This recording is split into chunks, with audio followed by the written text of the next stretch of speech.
Countdown for blast off. X minus 5, 4, 3, 2, X minus 1, fire.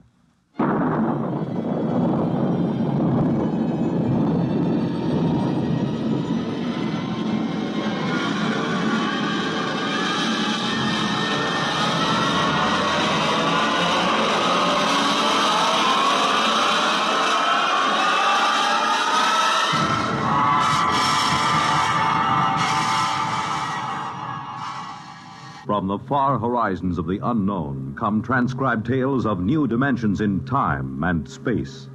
These are stories of the future, adventures in which you'll live in a million, could be years, on 1,000 maybe worlds. The National Broadcasting Company, in cooperation with Galaxy Science Fiction Magazine, presents X minus 1.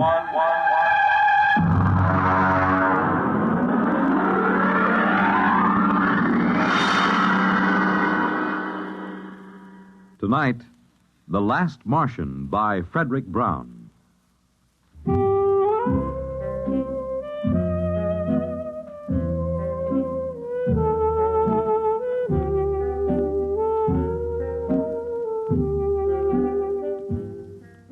It was like any evening, but duller than most.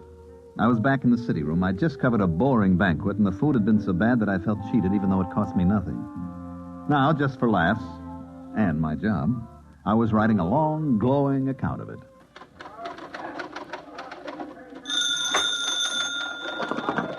City desk, Corrigan. Yeah? You what? Mm-hmm. Yeah, sure, why not? Okay, Bonnie. Yeah. Bill. Yeah? You finished typing that banquet story yet? Finish it, huh? 30. Okay. You know Barney Welch, don't you? Barney's bar? Of course I know him. I know you know him. It's just a rhetorical question. What about him? He just phoned. So? He's got a guy down there. Who? Claims to be from Mars. What, is he drunk or raving or both? Barney doesn't know, but he said there might be a gag story if you want to come over and talk to the guy. Drinks on the expense account? Here. You got a deal.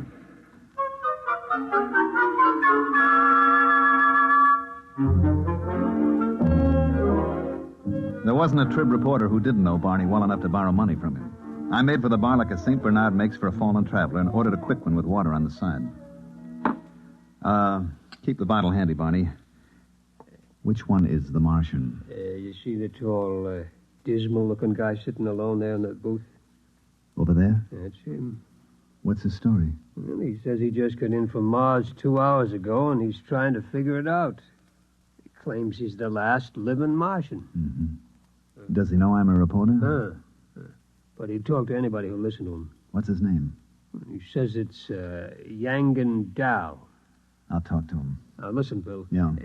Don't get him violent or anything, huh? I don't want no trouble in my place. Oh, now don't worry, Barney. Look, dish up 2 beers for us, and I'll take him over with me.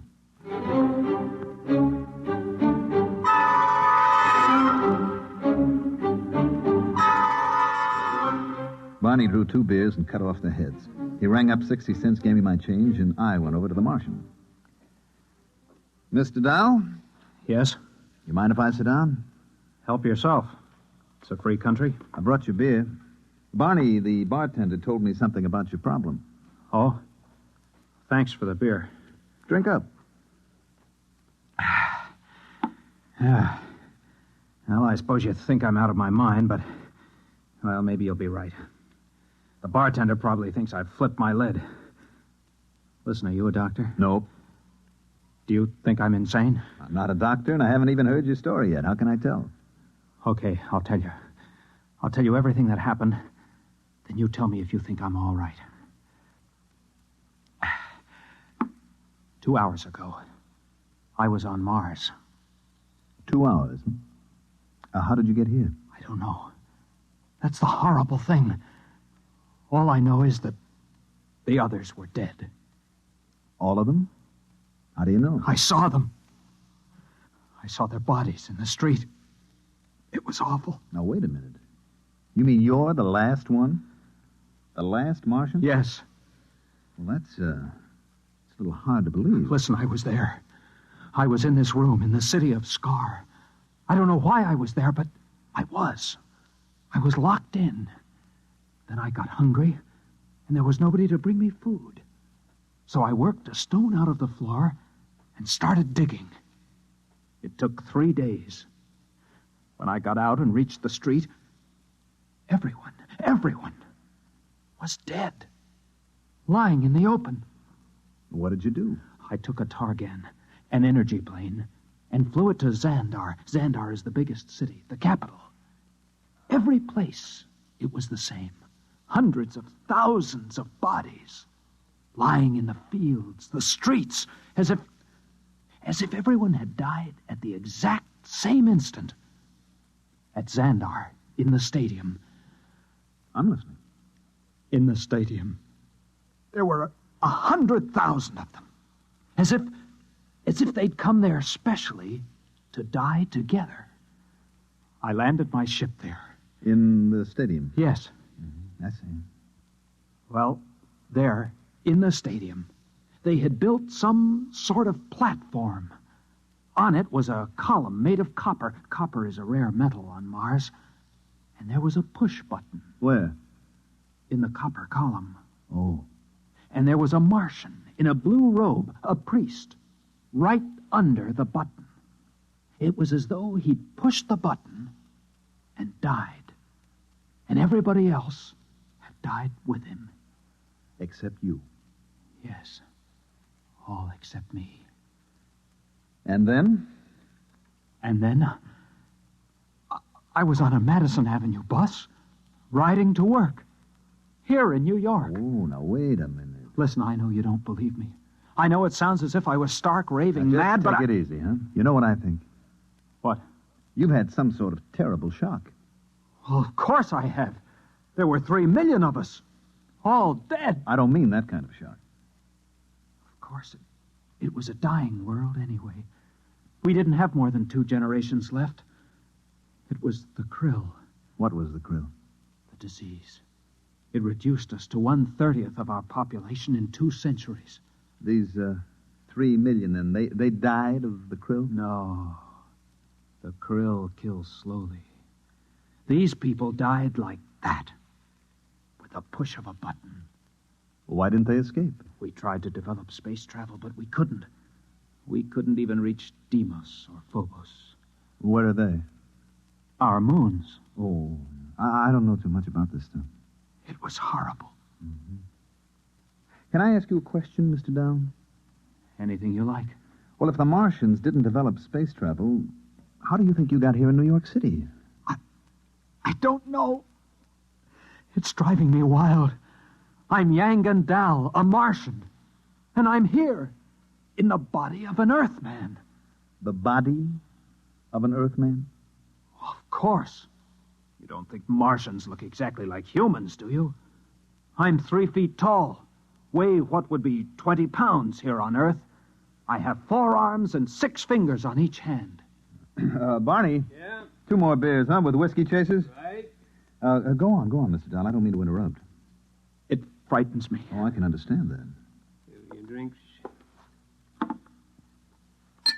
You want some help? Thanks, Barney. Drink up, Mr. Dahl. Thank you. By the way, who is this Earthman whose body you've got? Its name is Howard Wilcox. Howard Wilcox, huh? I'll just write that down. Address? It's in the wallet. 45 Amber Court. Mm-hmm. This Howard Wilcox whose body you're in, does he have a family? It is married to a female of this species, yes. Well, have you been home? No. Then how do you know? I have all of its memories. I can do everything it could do. I know everything it knows. Oh, I see. I even have its tastes. Beer, for instance? Yes. Mm-hmm. You have a job? At the Humber Lamp Company, 34th Street. Well, maybe you ought to call your wife. No, it frightens me. Why? This body, it loves its wife. Let me buy us around. There's money in these pockets. Okay. It's very good of you to listen to my story. Barkeep, another round, please. Tell me, Mr. Dow, did you ever suspect before that you were a Martian? Suspect? I am a Martian. Don't you understand? Well, how did you get in here? I told you this body was on its way to work on a Madison Avenue bus, and then I was inside it. It was thirsty, so it stopped for a drink. And I thought maybe the bartender could give me some advice. So I started talking. Don't you believe me? Listen, Howard, you should be due home for dinner by now. Now, you're making your wife worry. Why not phone her? I'm afraid. What's there to worry about? Whether you're young and Dahl or Howard Wilcox is a woman sitting home worrying. I suppose you're right. Of course I'm right. You're very understanding. Oh, not at all. You wouldn't want to come with me, would you? I'm sort of afraid. Well, it would look funny. I could tell her you're an old school friend. We could have dinner. And then maybe I could get to know her. You really want me to come? Would you? Let me make a phone call first, okay? Fine.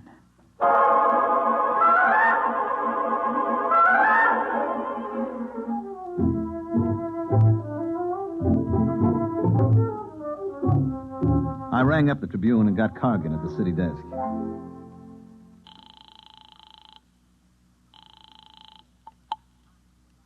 City desk, Cargan. Hi, Bill Everett. Did you find him? Uh-huh.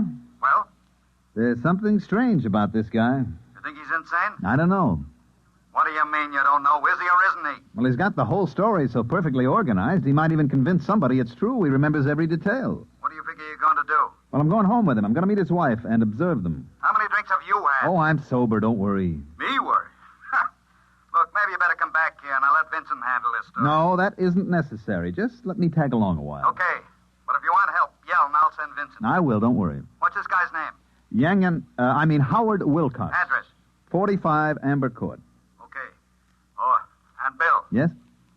just remember one thing. What's that? You could be playing with dynamite. Watch your step.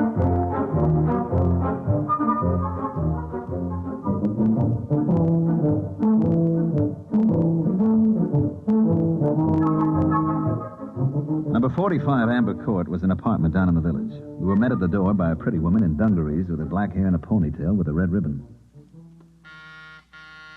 Let me handle it, okay? I wish you would. Howard, I was so worried. This is Bill Everett. I'm an old boyhood chum of your husband, Mrs. Wilcox. We met, and I asked Howard to have a few drinks, and I'm afraid it's all my fault. Bill is having dinner with us. If it isn't too much trouble. Well, no, of course not. Well, that's very generous of you. Well, if you'll excuse me, I'd better start dinner. Howard, Yes? are you all right? Why, yes. Fine. You didn't kiss me. Oh, well, That's better. That's the first time in 11 years Howard hasn't kissed me when he came home. Well, we stopped and had a few drinks. It was all my fault, really. Look, just make yourself comfortable. I won't be long. do you think she suspects? Of course not. I'll have to tell her. You want to wind up in an institution? No, but I can't keep up this pretense. Just set your mind to it.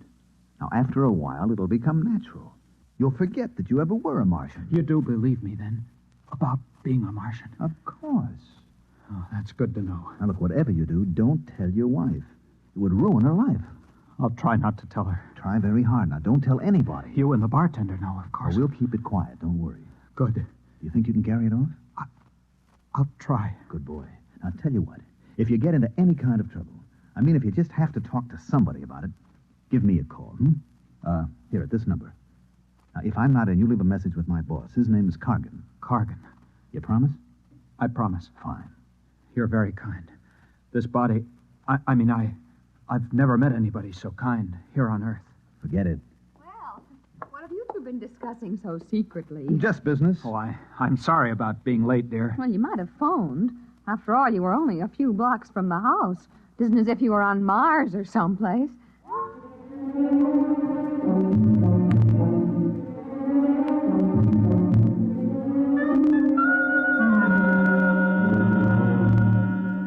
Dinner went pretty well. And Elaine Wilcox turned out to be an expert at shish kebab, which is one of my favorites. After dinner, I still had a couple of hours to put in at the paper, so I went back. Cargan came over to me right away. Well? Well? Is he or isn't he? He's a Martian, all right. No question about that. You're very funny. I have my moments. Would you mind telling me exactly where you've been for 3 hours? And what you've been doing? I talked to Yangan Dao. That's his Martian name. Then we had dinner at his home. Very nice. Shish kebab. What about the story? Oh, yeah, the story. Well, it seems that he was locked in a room in the city of Scar. And he got out and saw all the dead bodies of the entire Martian population. Then he flew to the Capitol and saw a button that a priest had pressed, and the next thing he knew, he was inside an Earthman named Howard Wilcox riding a Madison Avenue bus. Want me to write it up? Is that all you've got to tell me? That's all. Listen, this guy's going to be perfectly all right as soon as he gets used to the idea that he's Howard Wilcox. He is, I suppose you're a qualified psychiatrist? Well, I'm qualified to judge this. I'd better send Vincent over there. There's no need for that. I have a distinct feeling you've let your emotions get into the act. Well, what's wrong with emotions? They don't belong in this business. Look, Cargan, this is a decent enough guy. He's a little bewildered, maybe. Now, why not let him live out his life in peace? He may be dangerous. Don't you trust my judgment? We can't afford to pass up anything important. Oh, you're exaggerating. Maybe. Vincent. Yes, Mr. Cargan. I want you to do a follow-up on a story that Bill here started. A man named Howard Wilcox who thinks he's a Martian. Oh? Bill has the address. Now, if anything happens to this guy, there are liable to be questions and accusations. Vincent can handle that end of it. You want the full treatment on this story, Mr. Cargan? If you think the man is a menace, give him the full treatment. Okay, Mr. Cargan.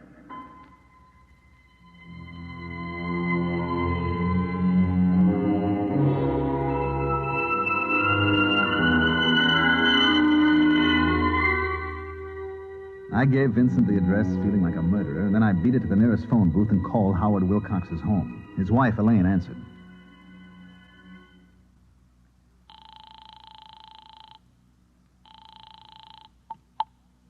Yes? Well, Mrs. Wilcox, this is Bill Everett again. Oh, did you forget something? No, I have something to tell you, and it may sound a little weird, but bear with me. Oh, what is it? A man from my newspaper is coming over. His name is Vincent.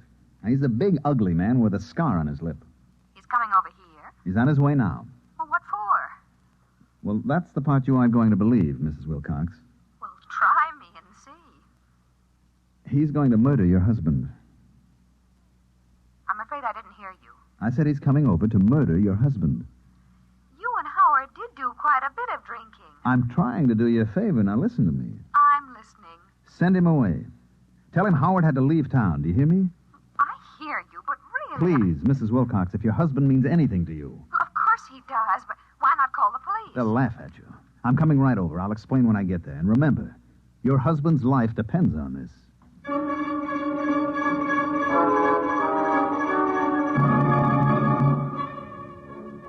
I didn't know whether I'd convinced her or not. It all sounded so terribly melodramatic. Anyway, I hopped into a cab and told him to use a heavy foot on the gas pedal, and about 15 minutes later, I arrived at 45 Amber Court. Oh, it's you. Was Vincent here? There was a man here from the Tribune, yes. Did you do as I told you? Well, I got Howard out of the house. I sent him out for some mozzarella cheese and gave him a couple of places that don't carry it. What'd Vincent say? I told him Howard wouldn't be back in town till tomorrow. He said he'd be back. Did he say what he wanted? Just that he had some good news for my husband. Some good news. May I come in? I wish you would. I want to know what this is all about. Sit down. Mm-hmm. Now, would you mind explaining? You won't believe me. You keep saying that. Okay, Mrs. Wilcox. Your husband, Howard, is a Martian. A Martian? That's right. I see. And when did you discover this about my husband? This morning. Would you mind telling me just when he arrived? From Mars, that is. This morning. You don't say. Told you wouldn't believe me. Oh, I haven't said that yet. You're sure Howard is a Martian? Yep. He claims to be the last Martian. Look, see if I can make it clear. There was a plague sweeping Mars. Now, they devised a means of transporting their intellects through space to Earth. Their dead bodies remained behind. Now, Howard, your husband, was confined in an institution, so he didn't get to go with the other Martian souls. He dug his way out and went to the capital city where the energy machine was located. Mm-hmm. I guess there was enough left to send his intelligence down here where it landed in the body of one Howard Wilcox. How did you find this out? He told me. Mr. Everett, if you don't mind, I'm rather tired. First you tell me someone's going to murder Howard, then you tell me he's the man from Mars. Now, I'd like to get some rest, if you don't mind. I'm trying to convince you your husband is in danger. If Howard is a Martian, just why does your Mr. Vincent want to kill him? Because Mr. Vincent is a Martian, too. Uh-huh. I suppose the editor of the Tribune is also a Martian? No, not the editor, just the editor of the City Disk. And you, Mr. Everett, are you a Martian, too? Matter of fact, yes. Good night. Just won't see it, will you? Good night, Mr. Everett. Okay, I tried my best. Martians, indeed.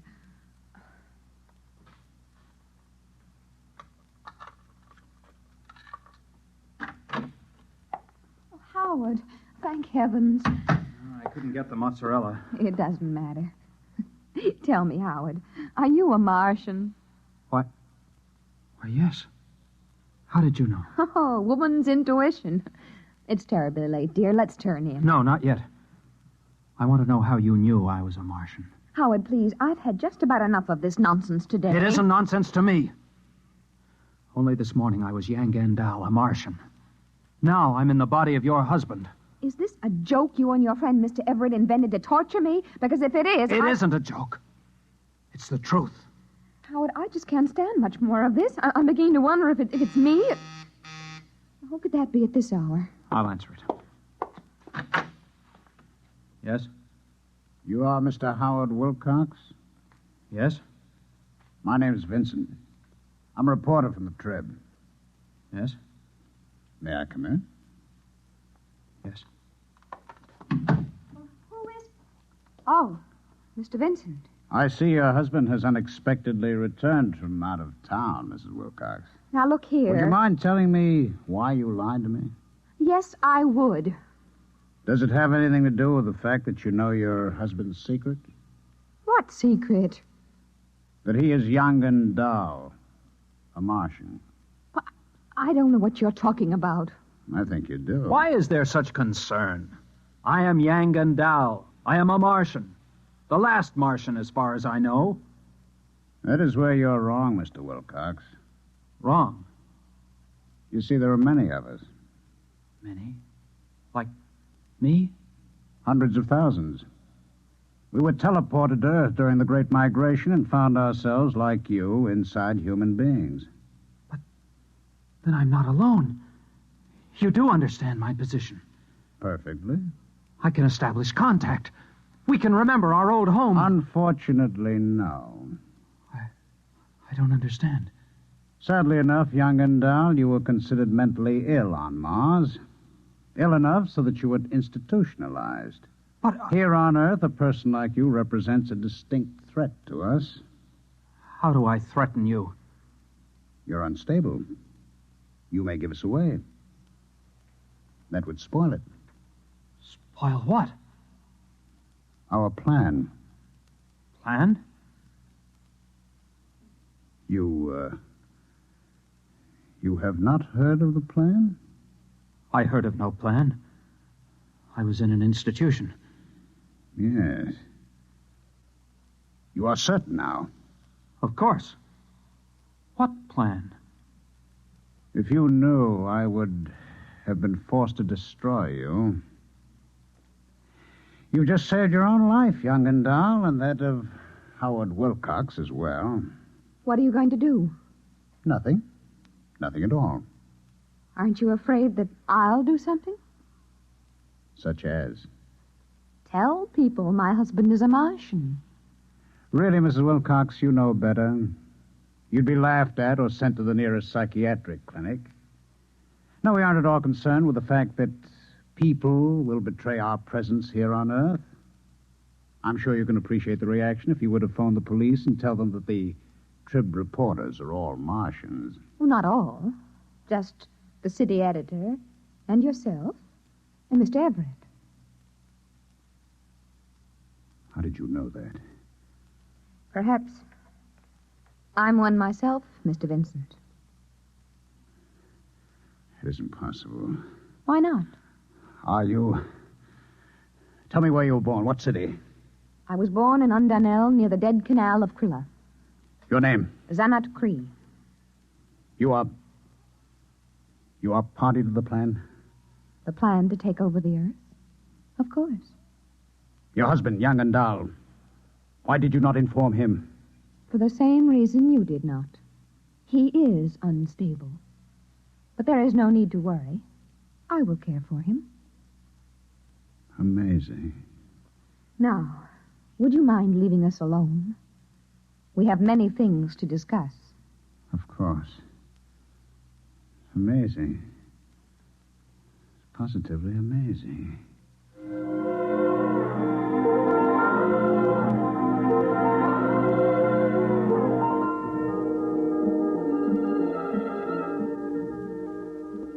I was standing in Barney's bar having a double scotch on the rocks when Vincent came in looking like a man who spent the last 3 hours in a KitchenAid mixer with the dial on Fluffy. He came over and ordered without so much as look at me.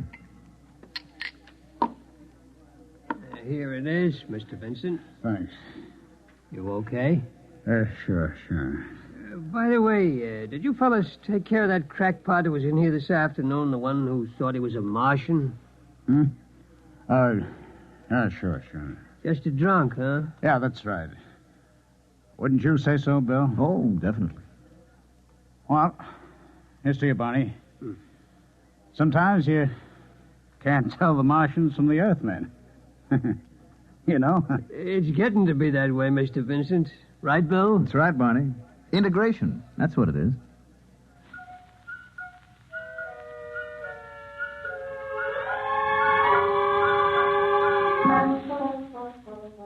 I gave Barney a sly wink and lifted my glass along with Vincent. Of course, Barney understood. You see, he's one of us, too. You have just heard X-1, presented by the National Broadcasting Company in cooperation with Galaxy Science Fiction Magazine, which this month features Alan Cogan's story, Nothing But the Best, which tells about a strange mix-up in time and place. Galaxy Magazine, on your newsstand today. Tonight, by transcription, X-1 has brought you The Last Martian, a story from the pages of Galaxy written by Frederick Brown and adapted for radio by George Lefferts. Featured in the cast were Mandel Kramer, Elliot Reed, Santos Ortega, Ralph Bell, John McGovern, and Patricia Wheel. Your announcer, Fred Collins. X-1 was directed by Daniel Sutter and is an NBC Radio Network production.